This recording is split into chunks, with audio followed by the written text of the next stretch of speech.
నమస్తే నాయన, శుభమస్తు. మనం మీ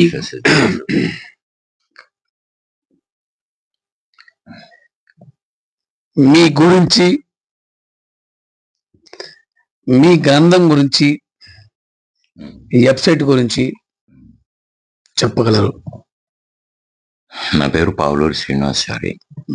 పీఠాధిపతిగా చేసేటప్పుడు పాంచజన్య విశ్వకర్మ అని నామధేయం చేసి పెట్టారు. మా పీఠం శ్రీ శ్రీ శ్రీ శ్రీ శ్రీ పంచాక్షయ పీఠం, భద్రకవనం, శ్రీశైల క్షేత్రం, శ్రీశైల దేవస్థానానికి ఫారెస్ట్ లో ఉంటుంది. పాంచజన్య విశ్వకర్మ అని గురుగారు నన్ను పిలుస్తారు. అలానే ఇది అవుతుంది. ఇకపోతే నేను 1991లో జూన్లో శ్రీ విరాట్ పోతులూరి వీరబ్రహ్మేంద్ర స్వామి వారి కాలజ్ఞాన తాళపత్రులు చూడటం జరిగింది మా గురుదేవుల దగ్గర, మా పీఠంలో. వాటిని చూసిన తర్వాత వీటిని ఎందుకు డీకోడ్ చేయకూడదు, ఎప్పుడెప్పుడు జరుగుతున్నాయి, ఏ సంఘటన ఎప్పుడు జరుగుతుంది అనే ఇది గణితం ఎందుకు చేయకూడదు అని చెప్పి అనిపించి ఆ పరిశోధన మొదలుపెట్టా 1991 జూన్లో. అప్పటి నుంచి ఇప్పటిదాకా చేస్తూనే ఉన్నాను. అవి అసలు వాస్తవంగా గ్రంథం వేరే రకంగా రావాల్సింది. ఈ లోపల ఈ కొన్ని మ్యాగజైన్స్లో కాలజ్ఞానం గురించి వాటి గురించి వచ్చేటప్పుడు వేదవ్యాసుడు, నోస్ట్రడామసు, ఇంకెవరెవరో గురించి చెబుతున్నారు. కానీ తెలుగు రాష్ట్రాల్లోనూ ఇంకా కన్నడ, కర్ణాటక, ఈ రాష్ట్రాల్లో కూడా ప్రముఖంగా చెప్పుకునే శ్రీమద్ విరాట్ పోతులూరి వీరబ్రహ్మేంద్ర స్వామి గురించి ఒక్క ముక్క రాయాల. అప్పుడు నా గ్రంథంలోంచి కొన్ని భాగాలను తీసుకొని కాలజ్ఞానం గురించి ఉదహరిస్తూ అప్పట్లో స్టార్టలర్ అని ఇప్పుడు ఉంది, స్టార్టలర్ అని ఇండియన్ ఎక్స్ప్రెస్ గ్రూప్ వాడి మ్యాగజైన్కి నేను ఒక ఆర్టికల్ రాశాను 2005లో. అది రాసిన తర్వాత నుంచి ఈ కాలజ్ఞానం గురించి విపరీతంగా ప్రచారం చేయడం జరిగింది. 2009లో రెండోసారి ఇంకా కాస్త వివరంగా రాశాను. ఆ వివరంగా రాశాను, అది కూడా 2009లో ప్రింట్ అయింది. మూడవది స్వామివారి శ్రీమద్ శ్రీ శ్రీ శ్రీ శ్రీ శ్రీ వీరభగవతంతరాయల వారు పట్టాభిషేకం జరిగింది శ్రీశైలంలో అని చెబుతూ ఒక ఆర్టికల్ రాశాను. అది 2012లో ప్రింట్ అయింది. ఇక 2022లో మళ్ళీ ఇంకొక ఆర్టికల్ రాశాను. ఇలా జరగబోతుందని వీలైనన్ని డేట్లు ఇచ్చాను. అది ప్రింట్ అయింది, మీరు ఒక్కసారి చూడొచ్చు. ఇది తెలుగులో ఒకసారి చెప్పండి. తెలుగులో రాసినవి ఇవి.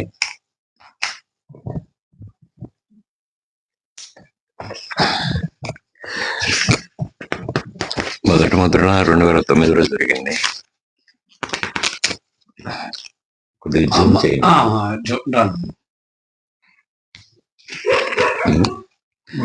2000 ఇది మొదటి ముద్రణ, ఇది రెండవ ముద్రణ.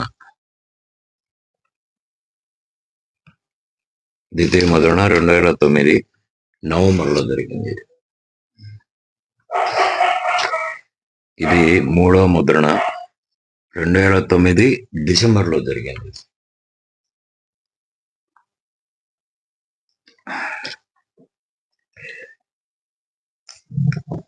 ఇది నాలుగవ ముద్రణ 2010 జనవరిలో జరిగింది.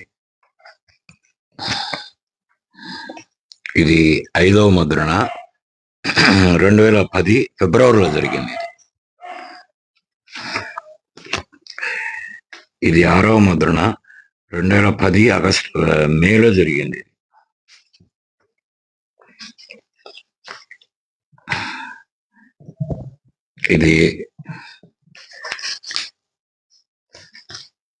ఇది ఏడవ ముద్రణ, సప్తమ ముద్రణ 2011 ఫిబ్రవరిలో జరిగింది.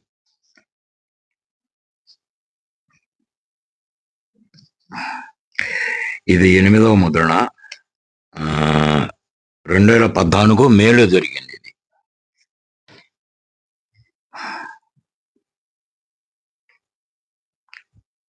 ఇది 9వ ముద్రణ 2011 డిసెంబర్లో జరిగింది.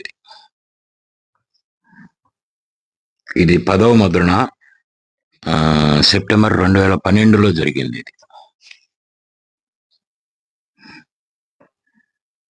11వ ముద్రణ కాస్త ఎలాబొరేటెడ్ గా 32 పేజీలతో వెళ్ళింది. 1,00,000 కాపీలు వెళ్ళినాయి. 11వ ముద్రణ 2014 జనవరిలో జరిగింది. ఇది 12వ ముద్రణ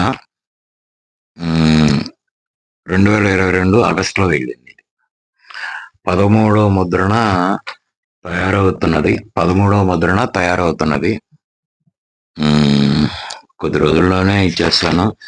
చివరిలో వీరభద్రేశ్వరరాయలు వారు నేను కలిసి దిగిన ఫోటోలు, వారు అమ్మవారితో కలిసి ఉన్న ఫోటోలు ఇస్తాను. నమ్మకున్నాడు పూజా గృహంలో పెట్టుకోవచ్చు, లేదంటే లేదు, అది మీ ఇష్టం. అది నమ్మమని నేనైతే బలవంతం చేయను. ఫోటో ఉందా? ఉంది, కానీ అది ఇప్పుడు కాదు ముద్రణ, ఎందుకంటే ఈ కాపీ రాయిళ్ళు ఎక్కువ అయ్యారు. సో మీ జీవితంలో చిన్న మాట స్వామి, మీ జీవితం ఏంటి? అడుగడుగున సుడిగుండాలు, అడుగడుగున ఈ కాపీ రైట్స్ ఏంటి? అసలు మీ పోస్టులు కాపీ చేస్తున్నారా? ఎట్లా వెబ్సైట్ హ్యాంగ్ చేస్తున్నారా? ఏదైనా గురించి కావాలంటే బాలాజీ ఒక ప్రామాణిక గ్రంథం లాగాను దీనిలాగాను నా వెబ్సైట్ ఒకటి దొరుకుతుంది. దాన్ని తీసుకొని వాడి ఇష్టం వచ్చినట్టు కాపీ చేసుకుంటాడు.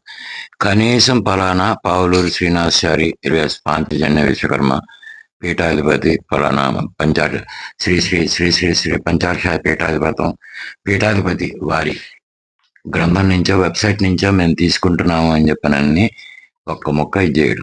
ఎవడికి వాడు ఇది ఏంటంటే ఏం చేస్తారులే అని చెప్పననే అది అహంకారము, లేదంటే కొసమెరిపోయిందంటే స్వామివారే నకిలీ దొంగ సాధువులు, నకిలీ వీరభద్రేశ్వరరాయలు వస్తారన్నాడు.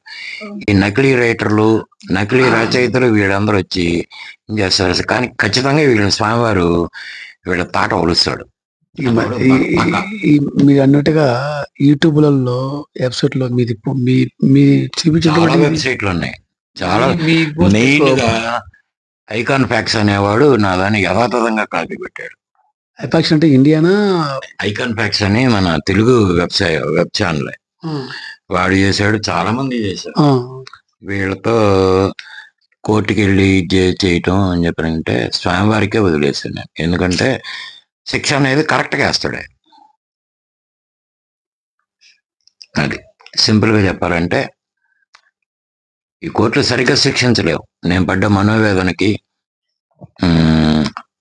ఆ బాధ, వేదన, ఆ రోదన ఆయనకే తెలుసు, వీరభద్రేశ్వరరాయలు వారికి తెలుసు. ఇది మనం చూస్తున్నటువంటి బ్రహ్మశ్రీ పావులూరి శ్రీనివాసాచారి గారు వీరబ్రహ్మేంద్ర స్వామి. అది కూడా చూపిస్తాను నేను, ఒక్క సెకండ్. ఇంగ్లీష్ లో కూడా ముద్రించి ప్రపంచానికి తెలియపరిచారు. ఆయన జీవితం అంతా కూడా 20 సంవత్సరాల దాకా వీరబ్రహ్మేంద్ర స్వామి వారి కాలజ్ఞానం ప్రకార పరిశోధన చేసి తన జీవితం అంకితం చేశారు. ఈరోజు ఆయన ఈ వెబ్సైట్ కాపీ చేసి మాధ్యమాల్లో ప్రచురించడం అనేది చాలా బాధాకర విషయం. ఈరోజు ప్రచురించిందే కాక ఆయన యొక్క పేరు కూడా ప్రస్తాపించకపోవడం, ఈరోజు ఆయన మనవేదన గురైపోయేసి ఎన్నో లక్షలు పుస్తకాలు ముద్రిస్తే సమాజంలో ఈరోజు చూస్తున్నారు కదా.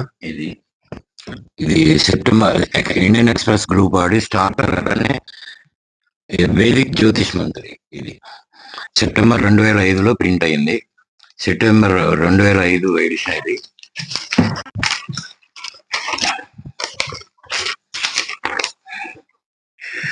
దీంట్లో 11వ పేజీలో ఉంది. నేను రాసింది ఇక్కడ మీరు చూడొచ్చు. Predictions from the Kalagnanam. Okay, ఇక్కడ ఇచ్చారు ఈ పేజీ 11వ పేజీలో. తర్వాత 12వ పేజీ మొత్తం ఇచ్చారు, కింద చిన్న అడ్వర్టైజ్మెంట్లు తప్ప. ఇది చూసారా, చదవండి ఒకసారి. పావులూరి శ్రీనివాసాచారి, పెద్దగా మాట్లాడండి. పావులూరి శ్రీనివాసాచారి, పోస్ట్ ఏపీ, చిరాల చిరాల ఇది 2005 మీరు ఎందుకు కేసు ఎందుకు వేయచ్చు కదా? కేసు వేసి కోర్టుల చుట్టూ తిరిగి ఎంతకాలానికి న్యాయం దొరుకుతుందో నాకు తెలియదు. నాకు తిరిగే ఓపిక లేదు. దానికోసం సమయం వెచ్చించే కంటే ఈ బుక్ కోసం సమయం వెచ్చించడం చాలా ఇదని నేను ఇచ్చేసాను. ఇకపోతే ఇది 2009 అక్టోబరు స్టార్ట్ అలా